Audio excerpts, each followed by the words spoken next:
And welcome to another episode of Emerald Isle Vacation Home Specialist. I am your host, Dennis Richkovsky.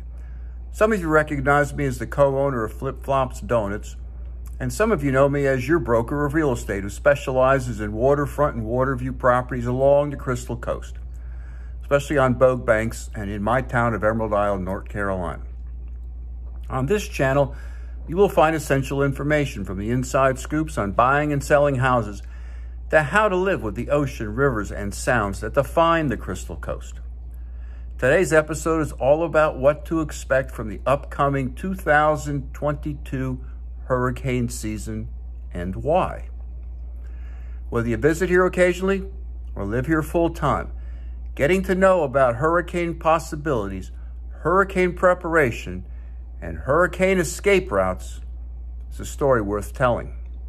Before I begin, please subscribe to my video channel now or at the end of this episode.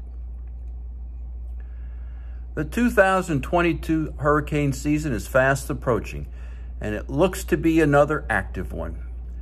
Many of the indicators that help us predict the number of storms we'll experience are pointing to the 2022 hurricane season as being the 7th consecutive busier than normal season.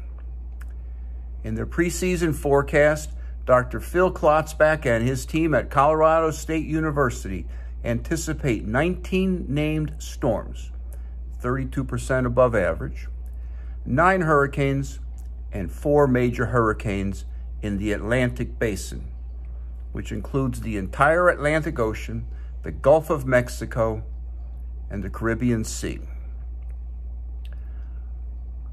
All of these predictions exceed the 30-year average of 14, 7, and 3, respectively.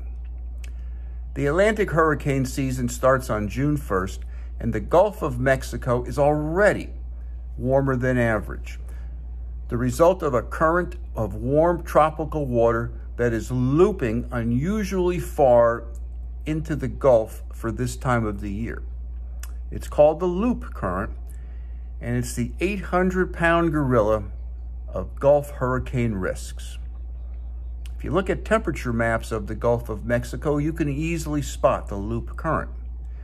It curls up through the Yucatan Channel between Mexico and Cuba into the Gulf of Mexico, and then swings back out through the Florida Strait, south of Florida, as the Florida current, where it becomes the main contributor to the Gulf Stream. The loop current has the potential to supercharge a tropical storm as it passes over the warm waters of the loop current or one of its giant eddies, where it can draw enormous energy from the exceptionally deep and warm waters and morph into a monstrous hurricane. This year, the loop current looks remarkably similar to the way it did in 2005, the year Hurricane Katrina crossed the loop current before devastating the city of New Orleans. Warm ocean water by itself doesn't necessarily mean more tropical storms. But once tropical storms reach waters that are around 78 degrees Fahrenheit or warmer, they can quickly strengthen into a hurricane. Think about what happens when you boil a large pot of spaghetti on the stove and how the steam rises as the water gets hotter. As more moisture and heat rise within a hurricane, the pressure drops. A horizontal pressure differential from the center of the storm to its periphery subsequently caused the wind to speed up and the hurricane to become increasingly dangerous. Forecasters have other tools for predicting how the hurricane season might shape up. One is La Nina, the climate opposite of El Nino. During La Nina, stronger trade winds in the Pacific Ocean bring colder water to the surface, creating conditions that help push the jet stream farther north. This tends to exacerbate drought in the southern United States and also weaken wind shear there. Less wind shear, courtesy of La Nina, can mean more hurricanes. La Nina has been unusually strong in the spring of 2022, though it is possible that it could weaken later in the year, allowing for more wind shear towards the end of the season. For now, the upper atmosphere is doing little that would stop a hurricane from intensifying. It's too soon to tell what will happen with the steering winds that guide tropical storms and affect where they go. Even before then, the conditions over West Africa are crucial to whether tropical storms form at all in the Atlantic. Thus, storms from the Sahara and low humidity also can reduce the likelihood storms will form. Climate change has a role in predicting hurricanes as well. As global temperatures rise, the ocean's temperature is increasing. That's because the heat trapped by greenhouse gases that are released by human activities is stored in the ocean, where it can provide additional fuel for hurricanes. Studies suggest that the Atlantic is likely to see more storms intensify into major hurricanes as those water temperatures rise, though that won't necessarily mean that there will be more storms overall. A study examined the 2020 hurricane season, which had a record 30 named storms, 12 of them hitting the United States, and found that the storms produced more rain than they would have in a world without the effects of human-caused climate change. Another trend that has been noticed is that the loop currents, warm eddies, have more heat than they did some 10 to 15 years ago. Whether that's related to global warming isn't clear yet, but the impact of a warming trend could be devastating to people and communities in the path of a tropical storm. We are coming off a very busy 2021 hurricane season. Some 21 named storms formed last year.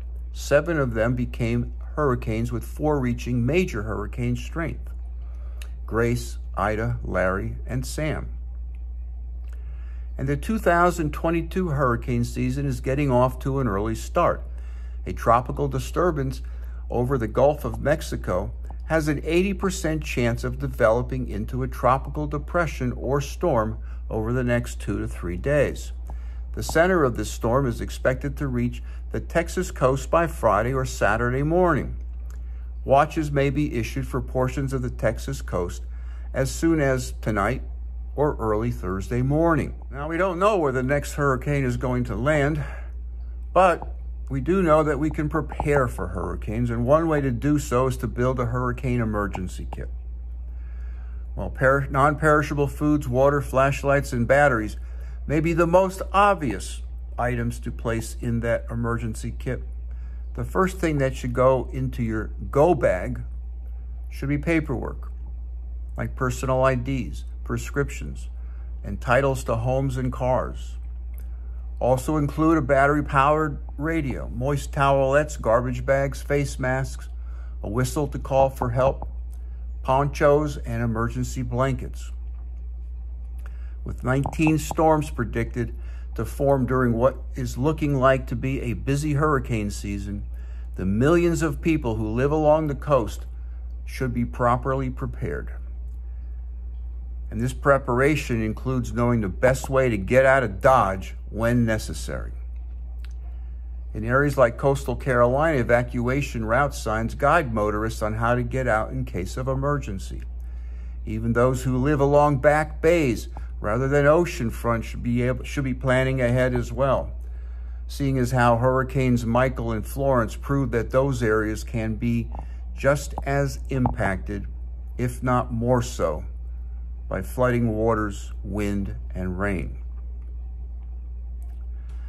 To learn more about the 2022 hurricane season, subscribe to my newsletter by texting your email address to 919-308-2292, or sign up for my blog on my website, www.eihomesforsale.com, and please subscribe to Emerald Isle Vacation Home Specialist on YouTube at the end of this video. Stay well and stay safe. So come on down, please subscribe to my video channel below, and definitely return next week to this same bat channel at the same bat time of 9 a.m. on Thursday for another episode of Emerald Isle Vacation Home Specialist.